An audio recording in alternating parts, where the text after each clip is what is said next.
Hello student, आज के lecture में हम और एक डिज़ाइनिंग का क्वेश्चन देंगे जो स्लाइटली डिफरेंट है हमने जो प्रीवियस क्वेश्चन किया। तो क्वेश्चन कुछ इस तरह का है कि design a PDF which accept the language L equals to W belongs to A, B का clean closure, W has the equal number of A and equal number of B। कुछ इस तरह का ही हम पैटर्न यूज़ कर चुके हैं जहाँ पर हमने A to the power n B to the power n किया, लेकिन आई थिंक आप ये समझ पा रहे हैं कि ये वो एक्चुअल क्वेश्चन नहीं है जहाँ पर आपको A to the power n और B to the power n को सॉल्व करना है। यहाँ पे जो लैंग्वेज हो सकती है वो B to the power n और A to the power n भी हो सकती है।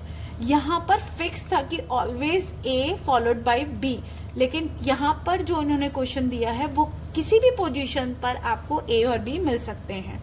ठीक है ना, तो ऐसा है कि एक बार A मिलने के बाद मुझे B मिलने के बाद मुझे A नहीं मिल सकता, तो ऐसा कुछ भी नहीं है। बट ध्यान रखिएगा जितने भी A आएंगे उतने ही B आएंगे।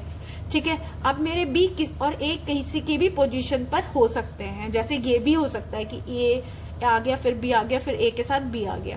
तो आई थिंक आप इस लैंग्वेज को अंडरस्टैंड कर पा रहे हैं और इससे एनालाइज कर पा रहे हैं कि ये जो लैंग्वेज थी ये टोटली डिफरेंट है इस वाली लैंग्वेज से। ठीक है, तो अब हम स्टार्ट करते हैं इसकी डिज़ाइनिंग। तो इनिशियली मैं क्यू नॉट पर हूँ और ध्यान रखिएगा अब जो स्टार्टिंग है क्यू नॉट पर वो स्टार्टिंग आपकी A से भी हो सकती है और B से भी हो सकती है। तो इसको माइंडसेट में रखते हुए तो मैंने क्या लिखा, टेप वैल्यू अगर आपकी है A और ऑलवेज क्योंकि इनिशियल पॉइंट पर हूँ मैं तो मेरा टॉप ऑफ द स्टैक क्या रहा होगा, Z नॉट रहा होगा इनिशियल पर। तो मैंने क्या करना है आपको सिंपल इंसर्ट करना है। आप ध्यान रखिएगा एक बार तो आपको इंसर्ट करना ही है, उसके करस्पॉन्डेंस आपको B को देखना है, या फिर अगर पहले B मिल रहा है तो आप पहले B को इंसर्ट कर सकते हैं, उसकी करस्पॉन्डेंस आप A को पॉप कर सकते हैं। तो यहाँ पर अगर आपने फर्स्ट आपको मिला Z नॉट तो आपने किया इंसर्ट। इनिशियली आपको B भी मिल सकता है जब आप होंगे Q नॉट पर, तो आपको क्या करना है, सिंपली इंसर्ट करना है पहली वाली सिचुएशन में। तो चाहे मिले आपको A चाहे मिले B, आपको सिंपल क्या किया, आपने इनिशियली स्टैक में डाल दिया। अब इसके बाद हो सकता है आपको B मिले और हो सकता है आपको A मिले, तो आप सारे कॉम्बिनेशंस यहाँ पर लेके चलेंगे। तो ध्यान रखिएगा अगर मैं A के बाद A ले रही हूँ तो ऑफकोर्स आप A जब रीड कर चुके हैं तो आपका top of the stack A रह चुका होगा।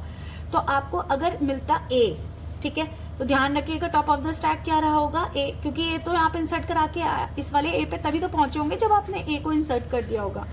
ठीक है, तो आप क्या करने वाले हैं, A को इंसर्ट करेंगे, क्योंकि A तब तक पॉप नहीं होगा जब तक आपको B नहीं मिलेगा, या B कब तक पॉप नहीं होगा जब तक कि आपको A नहीं मिलेगा। ठीक है, तो अगर आपको ऐसी सिचुएशन जहां पर A के बाद A मिला तो आप कर रहे हैं पॉप, लेकिन अगर आपका ऐसा होता कि आपने कर दिया होता A को पुश और B अगर आपको मिलता तो आप क्या करते, सॉरी यहाँ पर होगा B टेप वैल्यू और आपने क्या करा होता, आपका स्टैक होता A, तो उस केस में आप क्या करने वाले हैं, पॉप। आई होप आपको समझ में आ रहा है कॉन्सेप्ट। इसके बाद अब हम बात करते हैं B, हमने इंसर्ट करा दिया और B आपको मिलता, तो अगेन B आप पॉप पुश कर चुके हैं और B आपका मिलता टेप, और टेप वैल्यू B और स्टैक वैल्यू B, तो आपको क्या करना था, इंसर्ट करना था। और अगर आपको यहाँ पर B के बाद मिलता A तो स्टैक वैल्यू होता A और टेप वैल्यू होता A और स्टैक वैल्यू होता B, तो उस केस में भी आप क्या करते, नल करते। ठीक है, अब ऐसा करते करते देखो अगर मेरे पास फॉर एग्जांपल इस तरह के केस होगा तो मैं कौन सी मेरी स्ट्रिंग चल रही होती, इनिशियल स्टेट पर A मिला, मेरा ये वाला चला। अब एक बार A मेरा इंसर्ट हो चुका है, उसके बाद मुझे A मिल रहा है, तो मेरा कौन सा लूप चल रहा है, A मेरा टेप वैल्यू है, A मैं पॉप कर चुकी हूँ, तो मेरा अगेन A इंसर्ट हो गया। ठीक है, थर्ड वाले में भी यही वाला आपका चल जाएगा कि आपका टेप वैल्यू A और top of the stack A, तो आप इंसर्ट कर दिया है ना। और जैसे ही आपको मिला B तो आपका always top of the stack क्या रहा होगा, A, तो आपने कर दिया पॉप। अगेन ये वाला आपका 3 बार चलेगा, फिर आप क्यू नॉट पर हैं, आपको B मिला, A पॉप, ये पॉप। इसके अलावा अगर कुछ ऐसा पैटर्न होगा जहां पर A B नल होता तो आप समझिए कि इनिशियल स्टेट पर क्यू नॉट पर आप ए हैं, तो आपने क्या करा होगा, स्टैक में इंसर्ट कर दिया होगा ए, उसके बाद मिला आपको बी, क्यू नॉट पर बी मिलने पर आपका टॉप ऑफ द स्टैक ए है, तो आपने क्या किया, ए को पॉप और आप चले आगे। अब ए पर ए मिला आपको, ठीक है, अब ए पर आपको क्या करना है, ए को करना है पुश, ठीक है।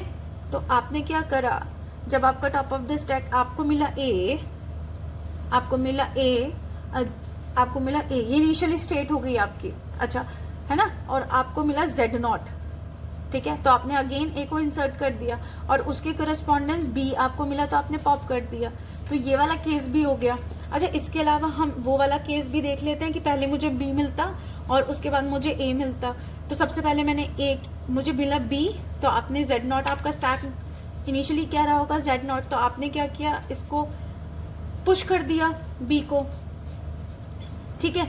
अब आपको मिला ए, ठीक है, तो आपने क्या किया, आपको मिला ए, आपको मिला ए और टॉप ऑफ द स्टैक क्या रहा, बी, तो आपने क्या कर दिया, नल कर दिया। तो आप देख रहे हैं कि आपने सारे यहाँ पे वो केसेस ले लिए हैं जो आपके कवर हो रहे हैं, इसके डिफरेंट पॉसिबल केसेस। अब इस केस पर आपको क्या मिलेगा, एट लास्ट जब आप कंप्लीट कर लेंगे तो मिलेगा नल, और ऐसा करते करते अगर आपको मिलता है top of the stack Z not, तो आप पहुंच गए फाइनल स्टेट पर, सिंपल। तो ये है आपका वो लैंग्वेज जहाँ पर आपके इक्वल नंबर ऑफ ए और equal number of B consider होंगे। तो ये है आपकी पीडीए की डिज़ाइनिंग। अगेन ये भी आपका डिटर्मिनिस्टिक पीडीए का केस था, सारी की सारी वैल्यूज़ आपकी यूनिक वैल्यूज़ है। Okay, thank you.